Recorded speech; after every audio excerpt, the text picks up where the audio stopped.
to be back with the greatest alumni in the world, on the planet. It really is.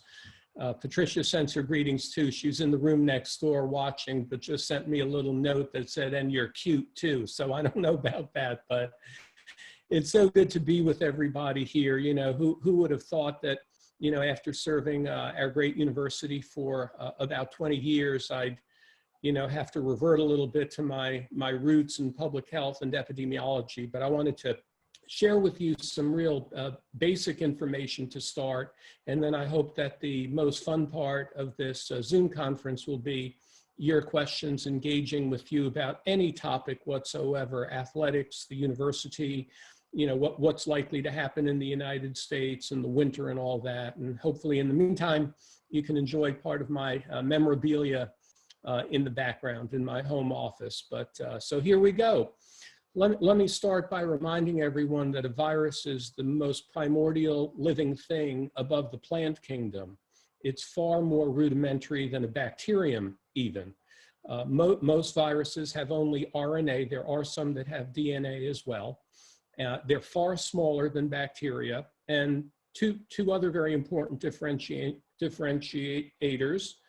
A virus cannot live outside of a human body or a living cell, at least not for long. Whereas bacteria, as we know, whether it's in a locker room or around a sink, can live for a long, long time, as can a fungus as well. And the other thing, unfortunately, is that antibiotics don't work against viruses, and they do, of course, against most bacteria and many fungus as well. There are, of course, antiviral medications. We've heard about some famous ones recently, but by and large, they're very difficult to treat. A coronavirus is a family of viruses that appears to have spikes around them. You know, we've all seen the soccer ball with the spikes, right? And they are not rare, and they've been around from time immemorial. They generally, however, are more of a problem for animals, including house pets, by the way, than they are to humans. And we already know now that this one likely got started from what's called a wet market or a live wet market in Wuhan, China. That's still the best guess that that's how it happened, because many different species of exotic animals are kept in proximity to human beings. And so that's likely how this coronavirus, COVID-2, entered human beings. There are more deadly viruses. There are viruses that if you catch it, your likelihood of dying is as high as 1 in 4 or 25%, like rabies. Ebola virus, hantavirus, Marburg, HIV has a higher case fatality rate too, if left untreated. Smallpox, of course, and many of those are spread by blood or sexual relations. People compare COVID with the flu, with influenza all the time, and that's a valid comparison because they're both respiratory-borne, particulate-borne transmission. And so we've got to look at the flu in order to better understand COVID as well. Like the flu, COVID spreads fairly rapidly. The next thing I say, I hope won't be controversial, but like the flu, there's a generally low mortality rate. And like the flu, most people who get it have mild symptoms or even no symptoms. That's the truth. The reason that the epidemic became so critically important around the world is that if you have relatively low immunity or are older, that goes together with having less immunity in general, or are immunocompromised in other ways, the coronavirus can and will kill you. And that's why in some studies from Italy, for example, early studies, it looked like the case fatality rate was 10%. 1 in 10 people infected were dying at that point in time. Well, we know now that there were many, many more people who were infected, but never in fact made it to the hospital. So the case fatality rate for COVID is probably about 1%, not all that different from a serious influenza. In a bad flu season, about 500,000 people die around the world. And what we know is that flus that are newer strains do worse with respect to our population. And that's why COVID is so serious, because it's new and we have no population immunity, or what's often referred to as a herd immunity. The 1918 flu pandemic killed 50 million people around the world. If you can imagine that, it was sometimes called the Spanish flu. It had nothing to do with Spain other than it was first detected there. Why do some people get sick? Well, I mentioned to you before that immune system and age, but every communicable disease that does make some people sick and lets other people go without being ill, it's always an interplay. It's like a triangle between the agent, in this case the virus, the host, and then the environment. And that really is predictive of how fast a viral epidemic will spread and how serious it would be. And in this case, we've got a coronavirus, we have an individual's age and immune status, and then we have temperature and humidity and wind and those general environmental circumstances as well. The incubation period for COVID is roughly 5 days. I think it's 5.3 days. That's the central point of the range of incubation period. Everybody has heard about 14 days. That's the recommendation that one isolate if they've been exposed or traveled, possibly on an airplane. That's because it's theoretically possible, but rare, I would say, that someone would get sick as long as 12, 13, or 14 days following exposure. The great majority of people who get sick after exposure will be on their 4th, 5th, or 6th days, but it's theoretically possible that they can get sick as long as 2 weeks after exposure, but very unlikely. Coronavirus, and here we'll get to the worst part of it, is quite transmissible, and the worst thing of all is that asymptomatic people can and do spread the virus. And that means that you can get it from someone who has absolutely no symptoms at all. They may have been 5 days after their own exposure. You're in their breathing zone, and then that can be transmitted to you as well. If it weren't for that one thing, we would have done very well in fighting COVID, except for that one thing that people can transmit it, including young people, by the way, and including college students for that matter, while they have no symptoms whatsoever. About 2.5 people will be infected from following the infection of one person. So if one person is a positive, the average number of people they infect is between 2 and 3. In a typical flu, it's between 1 and 2, so it's slightly more communicable than a common flu. But I looked up earlier today for the most infectious viruses, and measles is at the top of their game. So for every measles case, they infect about 18 healthy people. And that's why vaccination against measles, and for that matter, all viral diseases, is so critically important. I said it's a generally mild disease. Well, of course, not to the people who necessarily get it or are hospitalized, but it's estimated that about 50% of people who are infected won't know they are. They have no symptoms at all. Another third get better at home, whether that's a mild cold-like syndrome or a flu-like syndrome. They get better at home. And about 1/5, the remainder, will go to a hospital. We talked about this, and you know this as well. They are sicker and older by and large, and the case fatality rate in that one group can be as high as 10%. I want to be clear with you. There was a lot of concern early in the pandemic about getting the virus from a surface, from a table, from a computer keyboard, from grocery packages that you bring home, from a shopping cart. And I think that was overstated. And the CDC has recently come out and reminded people that the vast majority of people who have come down with coronavirus and have become ill have gotten it from breathing the droplets that were spread by other people. That doesn't mean that all of the sanitation we've done and the germicidal sprays that we use and the wipe downs in a car and a shopping cart are pointless. They're not. There are a lot of things that could be spread, a lot of germs and a lot of other things that could be spread. So those are always excellent ideas to handle.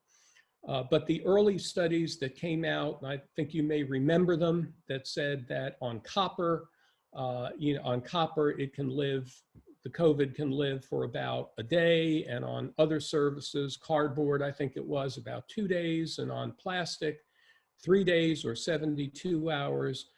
What that referred to is a scientist's ability to identify the virus remnant on those surfaces.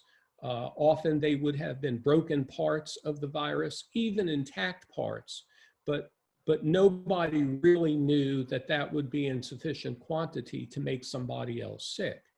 So one has to practice common sense. If you're returning to work and you're working in an office setting and you're about to share a computer with somebody and someone sneezes right on that keyboard, I would avoid that. I would wipe it down. I would just stay away, forget everything I just said about it. So if somebody sneezes or coughs or breathes right onto a surface and you're there right afterwards, that's a possible transmission right there. But if someone sneezes on a keyboard and walks away from it for a reasonably long time, that virus is extremely unlikely to be in its living form hours or certainly days after the event. So it also takes either hundreds of thousands or millions of particles to become ill.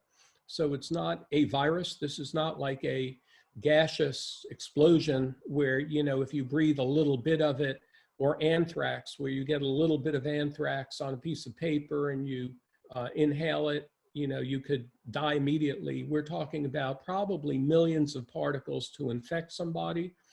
And if you know how quickly things dissipate in the outdoors, especially on a windy day, you could quickly recognize how unlikely it would be that in an outdoor environment that you would actually be able to catch the COVID. That is, unless they are immediately next to you. And that's why I fully support the social distancing recommendations of the CDC and Dr. Fauci and others that talk about 6 feet or so, 6 feet or more. So you've got to avoid someone else's breath or sneezing or coughing from your breathing zone and from your hands. And we're lucky, of course, that hand washing is very, very effective relative to washing away the virus from your hands. I could tell you I can tell you where I think we are right now, both in South Carolina and most of the rest of the United States. We're at the beginning of phase 2, and that means that the virus has moved through or is moving out of its initial period of infectivity. There are some parts of the country in the far west, in the southwest, for example, around Arizona and New Mexico, maybe even in the northwest, but particularly in the southwest, that they're still experiencing phase 1. And we know, of course, that Brazil is now the epicenter of the COVID pandemic. They're in phase 1. Phase 2 is characterized by a declining case rate, of course, and a declining fatality rate as well. But let me be clear, there will be more cases. There will be clusters of cases, and we absolutely must be prepared for that. So nobody is suggesting that when we open up our society and we start returning to work and potentially to school and other places, that if there is a case or 2 or 10 or 20 or 30, that means that was a failure. Not at all. We absolutely must be committed to expecting more cases in phase 2. But what we hope is that if phase 1, if the spike were like that phase 2 will have little clusters or spikes at that low level, and eventually we hope they will go away. It's my fervent desire that we get through phase 2 before the colder months, because we know what viruses do. They are extremely good at sweeping through a population, but then people think this doesn't happen, but their defense mechanism, frankly, is to go away and wait for the colder weather while they mutate a little bit to just change enough that hopefully a vaccine won't get them. And then they come back and hit you again in the colder weather. And that's why it is so important that we don't stay indoors and we don't stay shut down much longer. I'm not going to enter the debate about which particular day or which governor is better than any other governor. I'm helping to advise our governor in South Carolina, part of the Accelerate SC task force, and I'll do my part there. But my only point is that when you see that on the evening news that there were more cases, even more cases in a state that opened up, that is not a failure. That is not a failure of the policy. There is no time that you will open up after a pandemic like this and see 0 cases. That is not to be expected. The real question is how many cases are happening in phase 2, and are we overloading the healthcare system? And I don't believe we will see that. Next winter, when the flu season returns, we're hopeful that there will be more immunity by then, more herd immunity. We know that we've heard a lot about Sweden.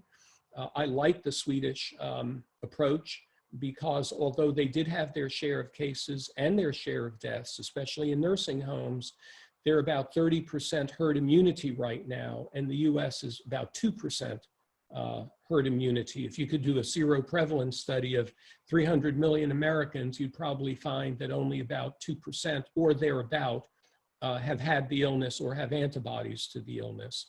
And so what we want is a much bigger percentage of people who have that immunity conferred.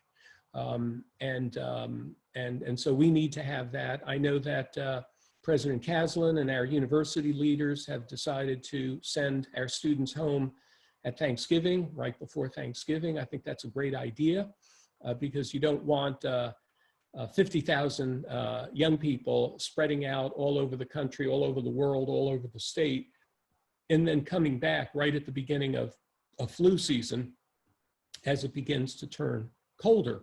And, at all of those wonderful events, not to mention, if you know what the Thomas Cooper Library looks like during final exam season, you do not want young people who just returned from who knows where in that very crowded location. So I think that was a very good decision. There's a lot more than I can say, and I know you're interested possibly in vaccine development or how good is the antibody test. Let me just end with this, and then we'll open it up to Q&A, and I hope there'll be plenty of it.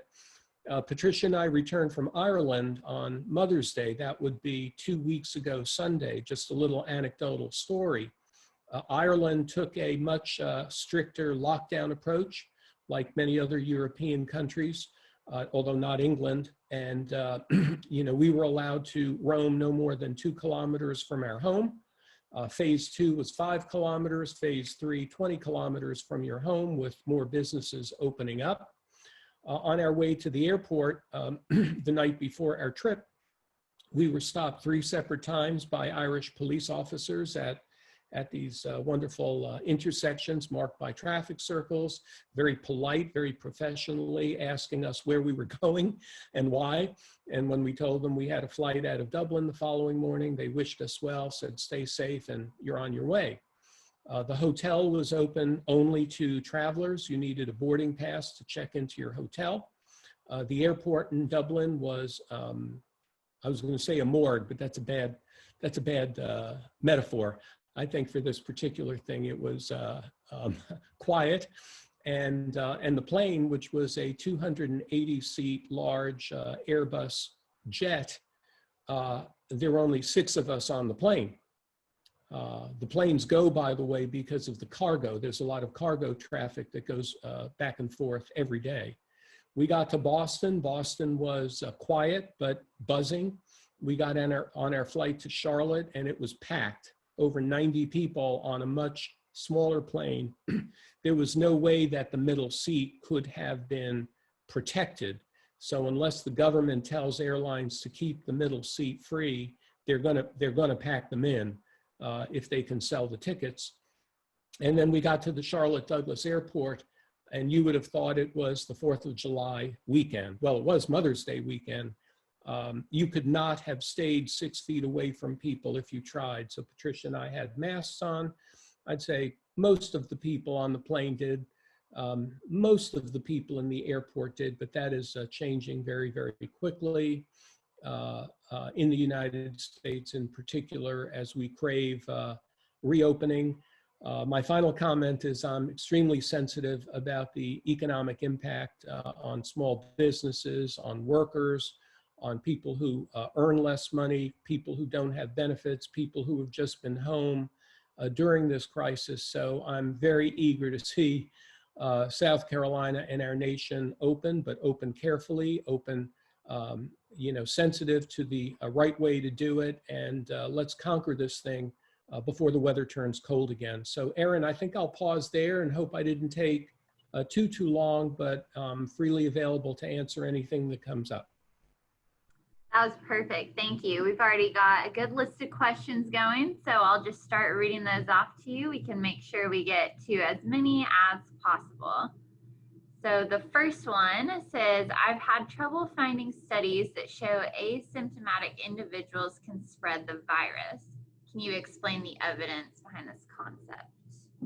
Well, it's absolutely confirmed by doing laboratory testing, but let me tell you the difference between, in that context, COVID and the flu.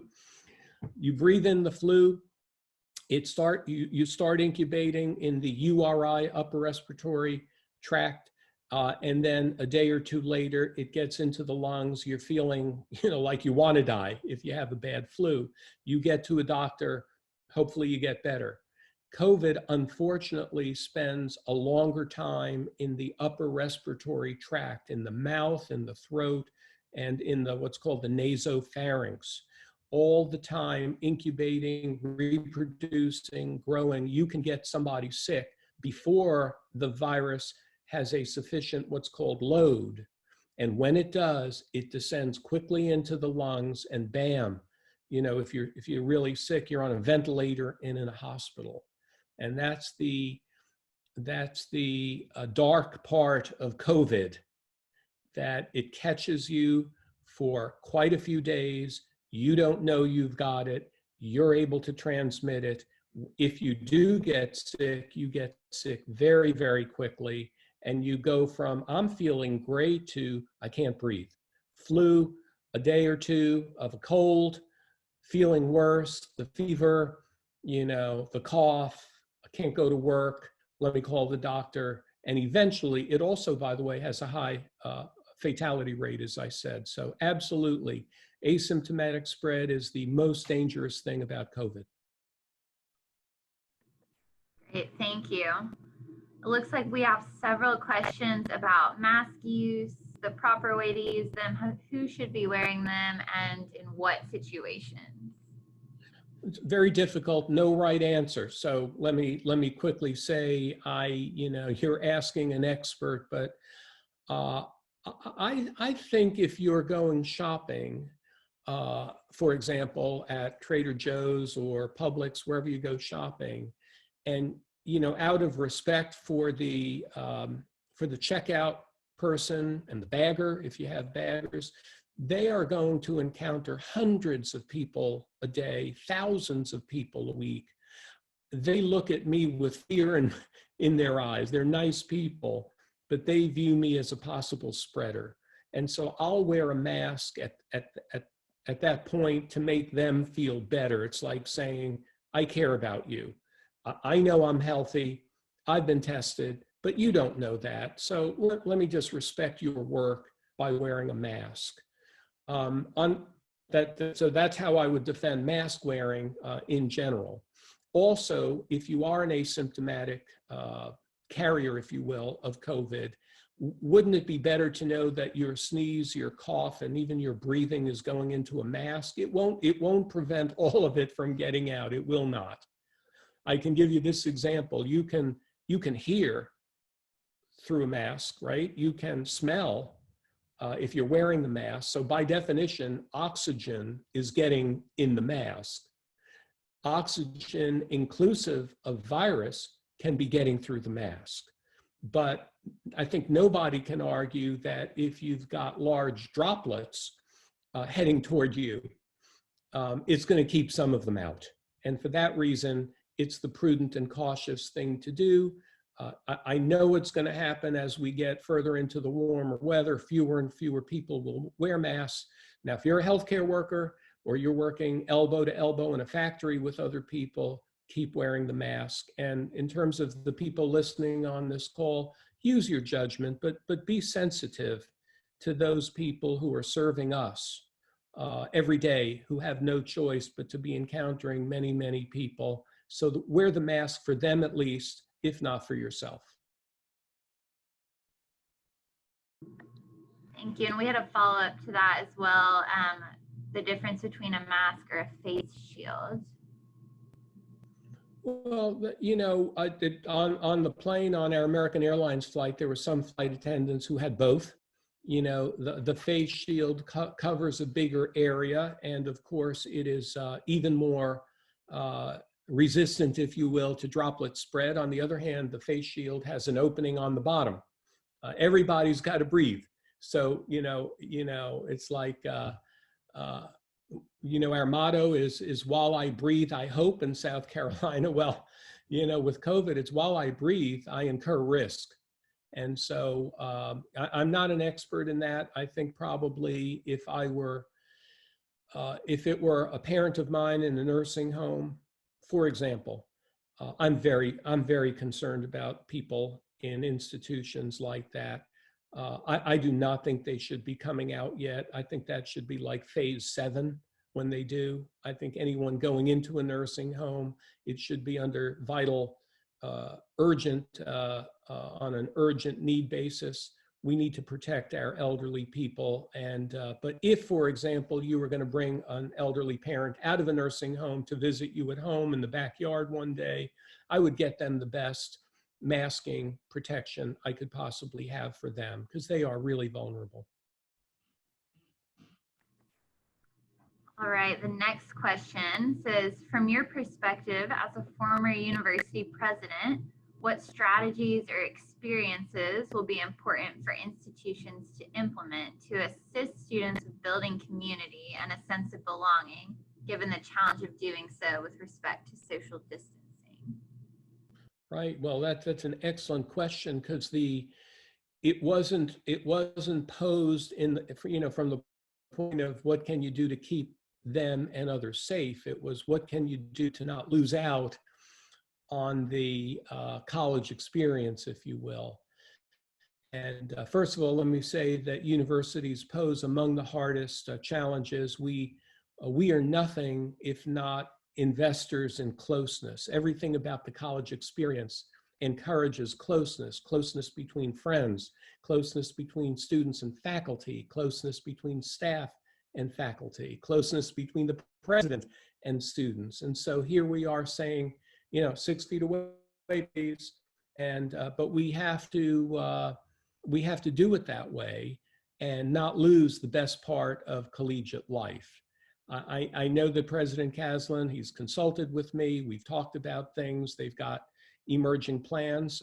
They will have a residence hall that will be for students who need to isolate once they turn positive. There'll be a lot of testing, maybe even universal testing of all students. Probably they'll be changing large classes over 100 students, whatever the number is, I don't know, and maybe those will go online. And finally, and this is sad, some of the greatest early fall events that bring hundreds and maybe thousands of Gamecock students together, be they sorority fraternity rush or convocation or first football game, tailgating, those things are just going to have to be changed. And you do them hopefully in a way, and it's a hard thing. So I have a great respect for all the people in student affairs who are going to be concerned about this. Anna Edwards and her group, and the dean, and Dennis Pruitt. to keep the best of the experience. Because look, if you don't, it's going to drive people to online. They're going to say, if I can't be a Gamecock and get the Gamecock experience or enough of it, I'm staying home. I'm going to register for some other place online if I can't be all in. But frankly, I think the university will do a good job preserving the best of the freshman and returning student experience if they do it right, and give up the most risky things. Thank you. Looks like we have several questions here about athletics, if it's safe for athletes to play sports, and if football season might happen and what that might look like. Sure. Well, as you probably know, I was the president of the SEC last year. I'm in touch with, with the commissioner, and I was on the NCAA board. And I think they're making wise decisions. They're allowing the football team to come back soon, in a couple of weeks, really. Everyone will be tested. I think the trick is, what are you going to do when there's a positive? Now, I can hope and pray there's no positives, no problem then. But what do you do if one football player or one volleyball player turns positive, and she's been practicing with her team, with her coaches? What do you do? Do you take everyone she's been in touch with and quarantine them for 14 days? Well, you might as well call off the season. And so they've got to have, so it's fine to welcome them back and to test them. They've got to have a plan for what happens in case of a positive, maintaining confidentiality, by the way, but they're going to have positives, I fear. What are you going to do then? That's a plan you need to have in place. And then the other very large issue is the stadium. We know that at Williams-Brice, there's not 6 feet between, there's probably not 6 feet between any 3 seats, frankly, because, that's the tradition of college athletics. You sit shoulder to shoulder with people and make do, make friends with the people to your left and to your right. So I know they're experimenting with different models of seating fewer people. What you do, who gets the seat and who doesn't, how do you rotate through, how that's going to work. That's one of the things that makes me happy that I'm not there today.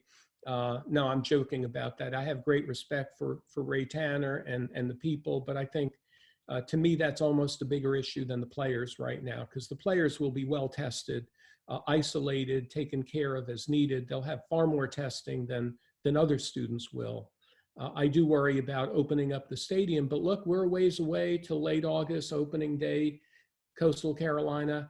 I think that game is at home this year. I'm pretty sure that we're a long way off. If we just kind of, again, I was going to use a bad metaphor, hold our breath, maybe the thing moves through and we can have a normal opening. If not, they're going to have to restrict the numbers of people who can either tailgate or certainly who could come into the stadium. I know they've not decided that yet. Will definitely be interesting to see. The next question, this person says, as an administrator, I think there's a difference between what you can reasonably ask students to do and what you can reasonably expect students to comply with on campus. What do you think this next semester will look like for the day-to-day student activities on campus? Well, I think that Issy Rushton, the student body president of Carolina, might be on this Zoom call, and I've come to know her, and I'll tell you why in a moment. But she and her peers are going to have to help the administrators, by talking to our students. I was very troubled by the front page, the state picture a number of weeks ago already about 5 Points, like the night it opened, and it was open on a limited basis. You had hundreds of kids waiting outside to get into a place, and you can't have that. It's just not, as the questioner said, you can ask a lot of them, but what can you truly expect? And I think there's going to have to be enforcement.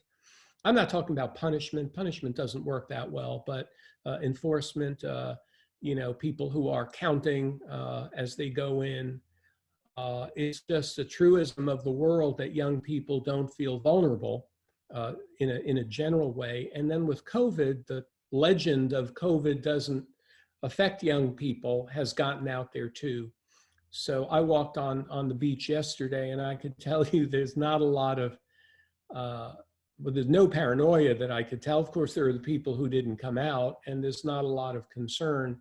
And so I do worry about that. Students are exactly the worst population to try to control at a time like this. So Issy, if you're listening, a lot of it's is gonna come down to you with education and peer pressure and helping young people. By the way, these are Gamecocks. These are not ordinary young people. So they are gonna, do the right thing for the most part. And when they forget, they're gonna need to be reminded.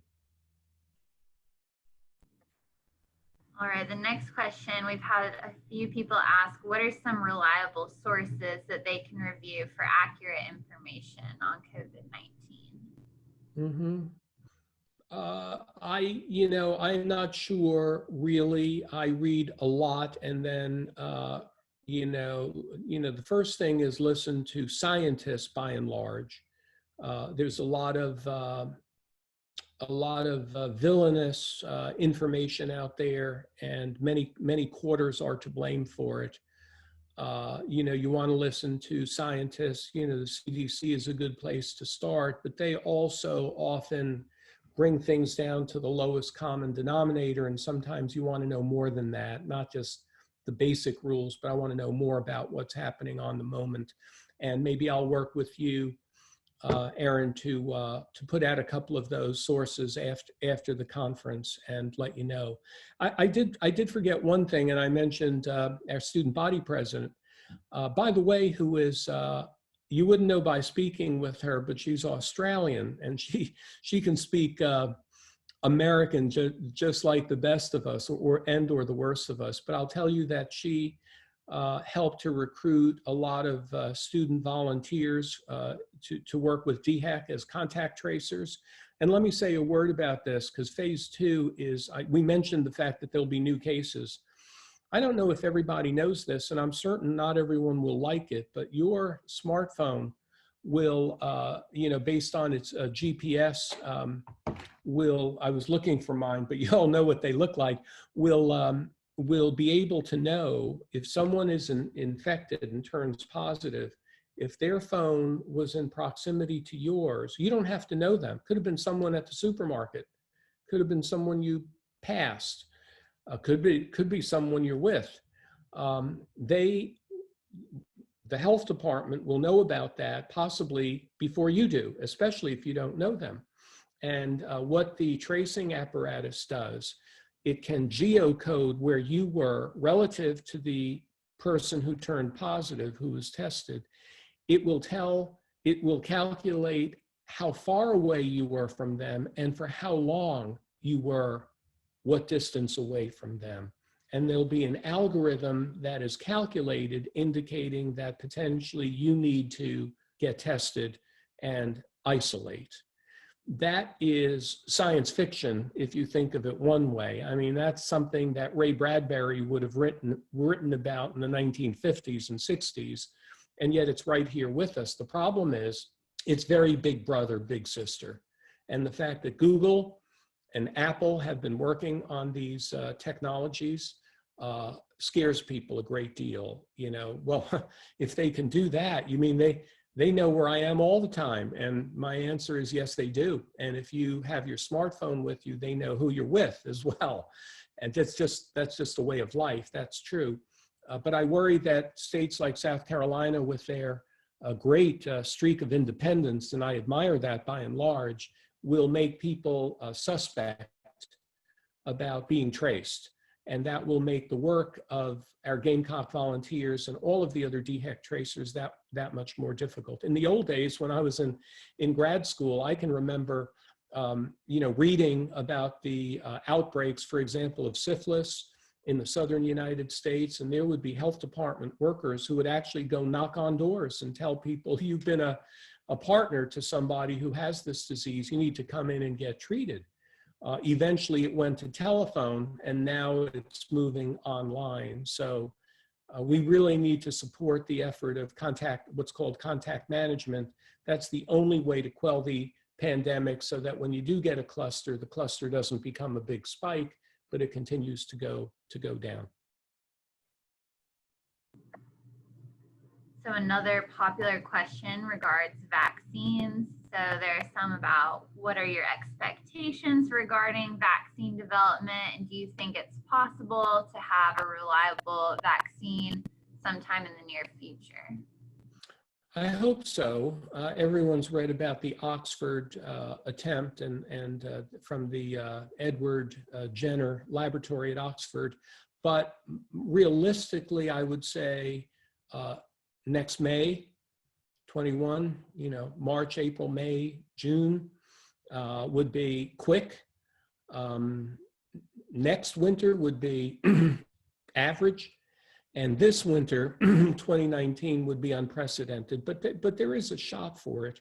Not the kind of shot, not the kind of thing where the whole world can be immunized by Christmas, not that much, but maybe a reliable vaccine that's been tested and ready for distribution in the latter part of 2019. I'm very hopeful for that. That's worth hoping for. But I think in terms of preparing for it, we've got to think about next year before the next winter, the winter of late 2021, we should have a vaccine.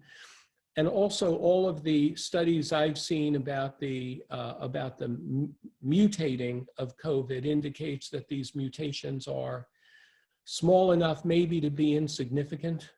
And that would mean that the coverage of the vaccine should be good even for COVID-20, and COVID-21. You never know though, if that were true, why would we get a flu vaccine every year? It's because the flu that becomes endemic is not the one that was endemic last year. As I told you before, the way these viruses protect their legacy, if you will, is they sweep through a population, then they go hide, mutate a little bit, and just when you're not expecting them, they come back.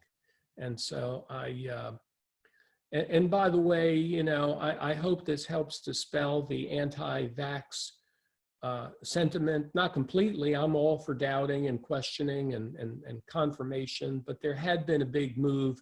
Everyone knows about California, but it's other places as well, of parents who believe that vaccinating their children can be related to higher incidence of autism and other things. But really, ladies and gentlemen, if you ask me what single breakthrough, public health, medical breakthrough has saved more lives than any other in the history of humankind, I would say vaccines. I would say number one. The difficulty is you don't see the dead people because they're not dead. And so it's not a body count issue. It's how many people who today would have been dead had they not been vaccinated. And so very, very important. We can hope and urge on. And by the way, there'll probably be more than one vaccine. There may be 12 vaccines before it's over. Many, many countries are working on this. I doubt that it will be here in time for this flu season, more likely next year. Thank you. There are several questions about, are there any tips on things we can be doing to boost our immune system to potentially help prevent getting the virus? It's a great question. Many things you can be doing, everything from a better than normal diet to physical activity, for sure, physical activity. I got through many commencement seasons. If you remember how many thousands of hands I would shake, I tried to sleep enough.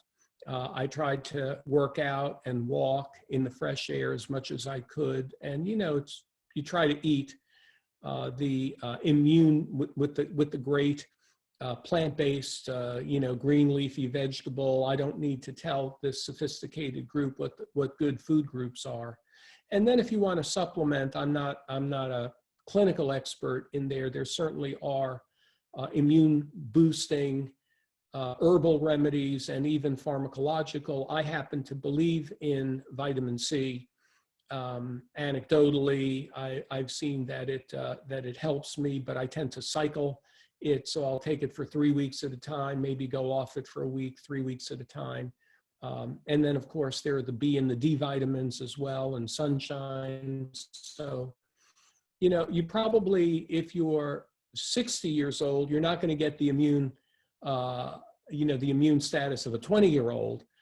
But anything we could do to keep our immune response vigorous is certainly a good thing, not only for COVID, but for many other things as well. Next question is, what is your general reaction to the way this pandemic's been handled in the USA or countries abroad? And do you think any particular country has done, quote, the right thing? Well, and, you know, anything that I say here, and then let me tell you, the thing that troubles me most is the politicization of the pandemic.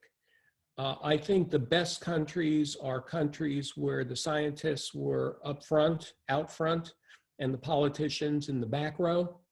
I will look at Sweden again, and I have great disagreements with friends about this, friends who are as qualified as I am in epidemiology, by the way.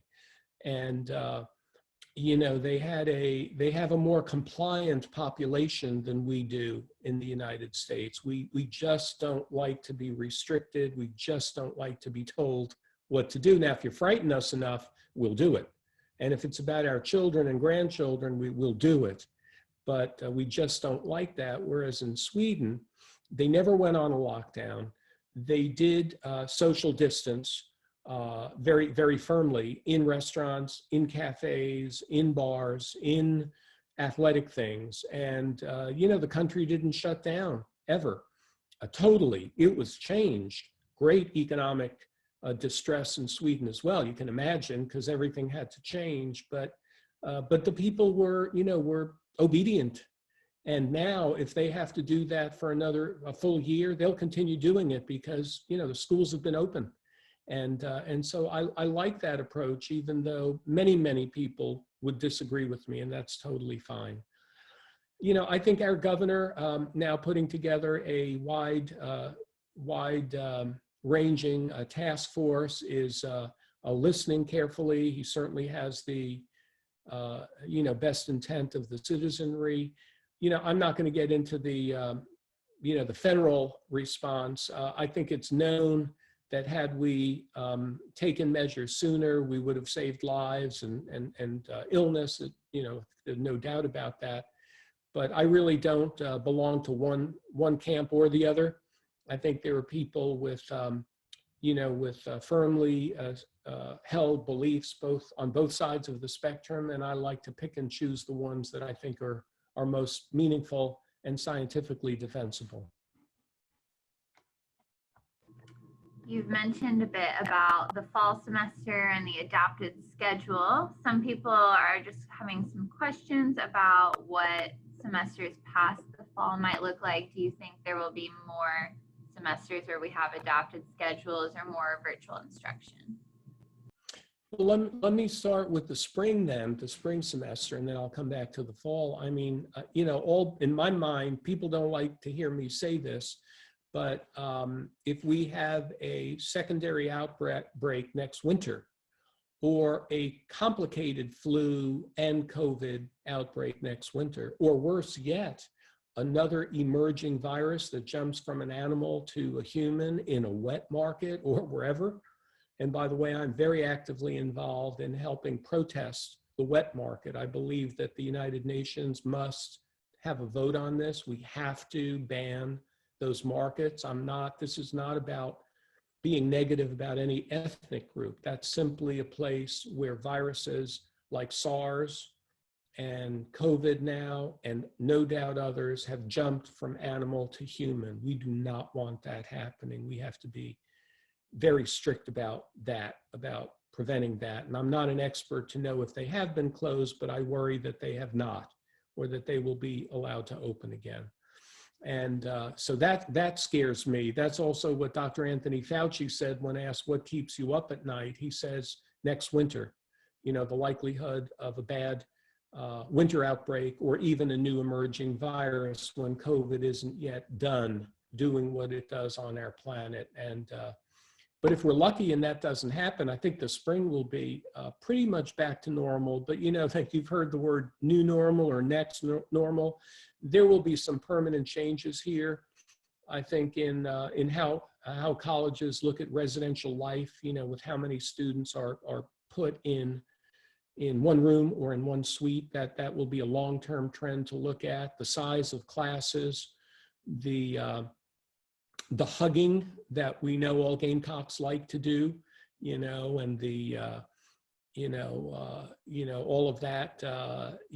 of that, which again, it's part of the beauty of being a Gamecock is it's like, being very close to your neighbor. I'm glad I did my, 8,753,000 selfies when I did, because I would not be doing them as president, beginning in the fall. I think those are reasonably small prices to pay. The fall will see, smaller classes with more distancing. So you may take a classroom for 150 and put 50 students in there with distancing in the classroom. You'll see a lot of that. You'll see large classes go online. You'll see hybrid classes. And by the way, the professors are getting better and better about this. Please don't think that they are poor quality. They can be incredibly high quality, in some cases better, in some cases as good as face-to-face instruction. And you'll really see a change in what I'd call recreational and extracurricular life, the kinds of things that, bring students in great proximity to each other. I personally hope they return. They won't return this fall, but I hope they can return in 2020 and beyond. Again, you've got to think of tailgating. You've got to think of Rush. You have to think of concerts right outside the Alumni Center, concerts on the Horseshoe, wherever they might be. The things that we love and that created some of our greatest memories as Gamecocks. In the short run, they'll be absent. In the medium run, I think they'll be modified. And in the long run, I hope they're back to normal. All right, I think we have time for one or two more questions. So we'll start with, what advice would you have to offer parents as they support their college students returning to universities around the country? Well, again, we have to remind them that the precautions we're urging them to take are not only about their own health, but about the health of others.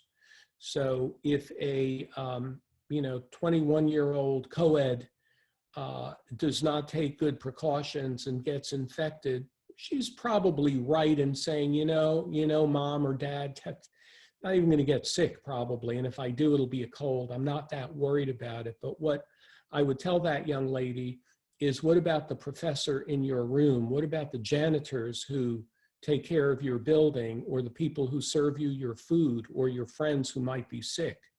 And so, do it not only for yourself, but do it for your fellow Gamecock community. That's what I would tell them.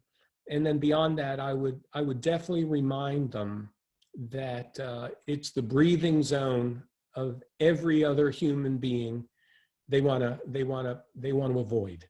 It's the kissing and hugging, it's the coughing and sneezing of other people, and just be respectful and mindful of the people who are serving them, the faculty and the staff in particular, in residence halls and classrooms.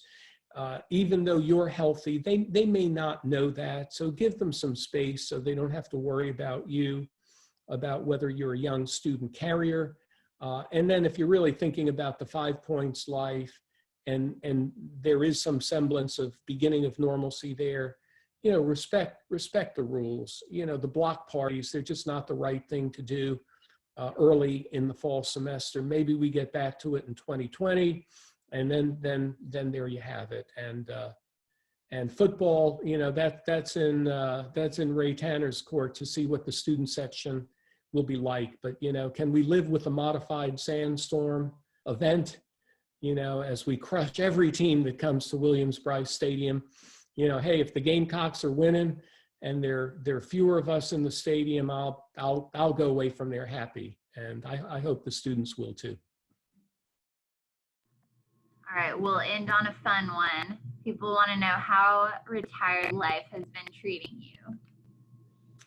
Well, thank you for that. You know, the answer would be it's mixed. You know, the positives, probably the positives and the negatives are obvious to the questioner. You know, it's you know, the stress of the 24/7.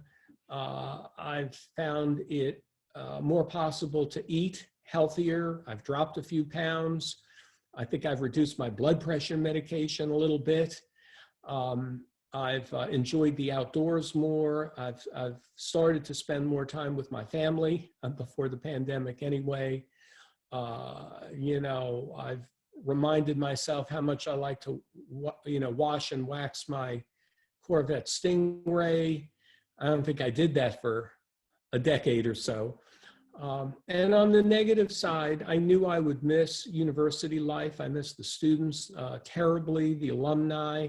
I keep in touch with some, but I'm also learning that my role is, you know, the President Emeritus is not the second most important administrator at the university. They need to be behind the curtain. They need to be, you know, if people want to know their opinion, they'll ask for it. If not, you cheer from afar. And so Patricia and I are learning to do that. Very grateful for the university community who's treated us so wonderfully. So no complaints, but it's not all clouds, and it's not always full sunshine, somewhere in between. All right, well, thank you so much. I know we all really appreciated your time today and learned so much. It was so wonderful having you. Thank you. Go Gamecocks.